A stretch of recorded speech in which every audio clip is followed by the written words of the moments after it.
Bonjour, bienvenue sur Comment fait-on, heureux de vous retrouver pour une nouvelle recette. Aujourd'hui, nous allons réaliser ensemble des tomates farcies à la ricotta. Vous allez voir, c'est très simple à faire et c'est délicieux. Dans un premier temps, vous devez préparer vos tomates. Donc c'est simple, vous voyez, moi j'en ai des tomates, c'est des tomates du jardin, donc elles n'ont pas le même calibre. Donc moi je vais en prendre 3, je pense que la grosse fera office à peu près de 2 tomates. Et la recette c'est environ pour 4 tomates. Mais encore une fois, c'est vraiment une indication parce que ça dépend de la grosseur de vos tomates. Donc pour les tomates, évidemment, on lave les tomates, on enlève le petit pédoncule qu'il y a en dessous. On va venir découper le chapeau de la tomate. Évidemment, on ne le perd pas. Vous voyez, là, j'avais déjà préparé à l'avance. Puis, à l'aide d'une petite cuillère, on vient évider la tomate tout en faisant attention de garder une structure assez épaisse de façon à ce que ça tienne bien pour la cuisson. Vous voyez, on vient juste enlever la partie intérieure, mais tout en gardant, en faisant attention de ne pas trop abîmer la tomate et de bien lui laisser sa structure initiale, de façon à ce que ça tienne bien en fait. Alors il arrive souvent, quand on fait des tomates farcies, que la tomate éclate un petit peu pendant la cuisson, ça arrive. Bon après c'est pas très grave en soi, mais si on veut avoir une belle préparation, c'est quand même mieux. Vous voyez, là on a quelque chose de joli. Et plus la tomate va être grosse et plus ça va être facile. Donc pour la tomate, là sur le coup, il suffit juste à l'aide d'une fourchette de venir écraser le tout. Il n'y a pas de difficulté, On essaye de faire un petit peu comme une sauce tomate. Les plus gros morceaux, on les écrase. Et on peut en laisser quelques-uns quand même, Voilà, vous voyez, les plus gros on les écrase et les autres on les laisse. Voilà, là c'est très bien. On va mettre ça de côté quelques instants et on va s'occuper des champignons et de la ciboulette. Alors, pour la ciboulette, il faut environ 20 brins. Si vous n'aimez pas la ciboulette, vous pouvez remplacer ça par du persil. Alors, une bonne poignée de persil. Et vous voyez, moi je ne m'en mets pas. Je l'enroule un petit peu. Et puis simplement, je viens le découper après. Assez finement. Donc là, vous voyez, il n'y a pas de difficulté particulière. Voilà, hop. C'est vraiment des recettes qui sont très simples à faire. Alors sachez que vous pouvez les préparer à l'avance parce que, alors évidemment, si vous voulez les congeler avant de les cuire, il faut que tous vos produits soient frais. Rappelez-vous qu'on ne décongèle jamais un produit que l'on recongèle. Si vous passez pas par la cuisson, c'est pas possible. Vous allez être malade si vous faites ça. Si par exemple vous décongelez un produit, que vous le cuisez et que vous le recongelez, là dans ce cas-là il n'y a pas de problème. Si par contre vous décongelez, imaginez par exemple vous décongelez du fromage. La ricotta, ça se congèle bien, mais imaginez que vous la décongelez, vous la mettez dans les tomates farcies et vous remettez vos tomates farcies sans passer par le four, alors là vous allez être malade et ce ne sera pas une bonne chose. Donc je vous conseille de ne pas le faire. Par contre, si tout est frais, il n'y a aucun problème, ça peut congeler. Mais vous pouvez aussi les congeler pré-cuites, ça marchera aussi. Moi je préfère les congeler quand elles sont comme ça, c'est mieux. Donc pour les champignons, on pourrait, moi j'ai commandé, j'ai fait mes courses ce matin, c'est des courses en ligne, c'est plus pratique pour moi pour plein de raisons, mais enfin bref. Donc j'ai commandé des champignons de Paris, normalement ils arrivent entiers, mais là sur le coup ils sont arrivés comme ça, déjà découpés.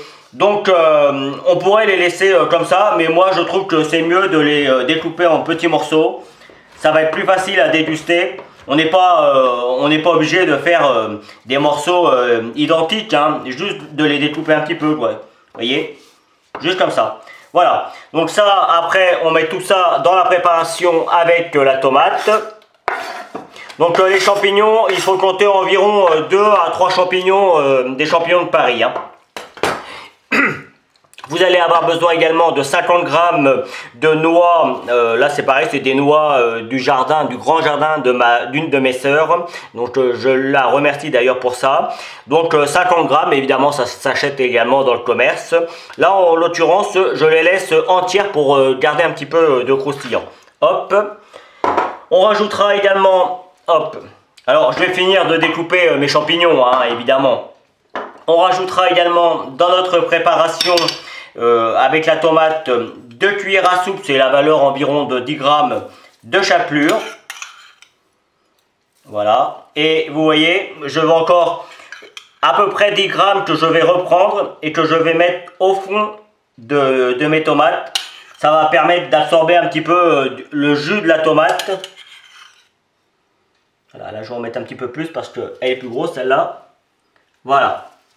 On pourrait aussi mettre un petit peu de riz, ça marcherait aussi, mais franchement la chapelure ça fait bien le travail. Donc voilà, il ne nous restera plus qu'à mettre la ricotta. Je finis de découper mes champignons et je vous retrouve. Allez, je vais rajouter 250 grammes de ricotta. Alors moi je vous conseille de prendre de la bonne ricotta, hein. Il y a un peu de tout en ricotta. Plus elle va être riche en matière grasse, meilleure elle sera. Donc là, vous voyez, il en reste un petit peu trop sur la cuillère. Au prix où ça coûte, on perd rien. Voilà. Je vais récupérer ça. Je vais saler et poivrer tout de suite. Alors là, le sel et le poivre, c'est à convenance. C'est suivant ce que vous aimez. Là, on a quand même mis que des choses qui sont plutôt la tomate. Alors, ça a du goût évidemment, mais il faut quand même l'assaisonner. La ricotta aussi. Même si c'est du fromage, ça reste quand même un petit peu... disons que ça a besoin d'être salé et poivré. Voilà.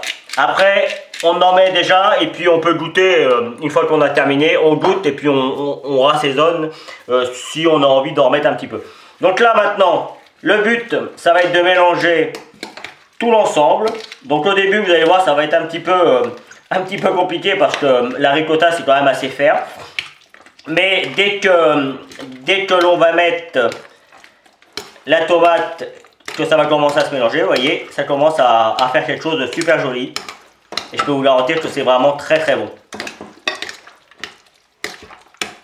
Et on mélange ça pendant une petite minute. Là, vous voyez, j'ai presque terminé, hein. Allez, encore 30 secondes et on n'a plus qu'à mettre ça dans nos tomates. Allez, je vais mettre un tout petit peu, je dis bien un tout petit peu d'huile au fond de mon saladier. Alors, j'aurais pu prendre un saladier un petit peu plus petit. Vous voyez, je viens juste passer mes tomates dessus de façon à ce que celle-ci ne colle pas, en fait. Qu'elle soit plus facile à enlever. Voilà, je vais essayer de les coller pour éviter que... Bon, on va... Voilà. Hop. Et puis maintenant, bah, il n'y a pas de difficulté particulière, hein. Alors je vais en faire une parce que le principe va être le même sur toutes. Il suffit juste de les remplir et on est généreux. Étant donné qu'on a vidé nos tomates, on est sûr d'avoir la quantité exacte pour au moins 3 tomates, mais normalement il en reste toujours un petit peu. Donc moi, je préfère que ça déborde un petit peu et en mettre un petit peu plus. Voilà. Et on fait pareil avec toutes les tomates. Et moi je rajoute une petite olive noire sur le dessus. Il est probable que ça bouge un petit peu pendant la cuisson. Donc je la remettrai dessus quand ce sera terminé. Donc à partir de là, une fois que vous avez terminé, alors on pourrait remettre aussi le chapeau. Après, vous voyez, hein, on pourrait le remettre comme ça. Moi je vais le mettre à cuire et puis je verrai ce que j'en ferai à la fin de cuisson. Vous voyez, je vais le mettre avec. Voilà, je vais les saler et poivrer également.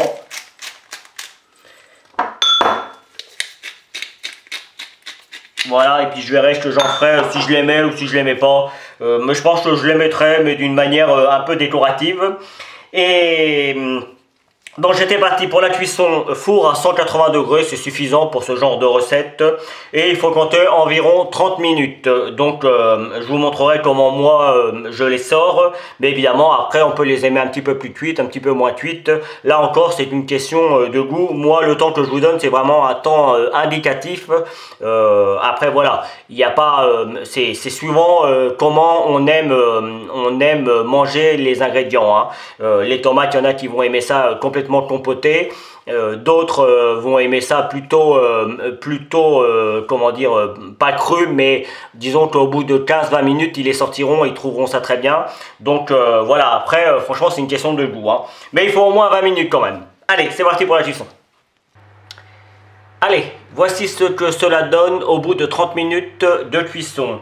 Donc, j'ai pris des petites tomates pour faire mon assiette. Je trouve que c'est plus joli. C'est souvent des petites tomates comme ça que l'on utilise. Mais évidemment, les grosses sont aussi très bien, hein.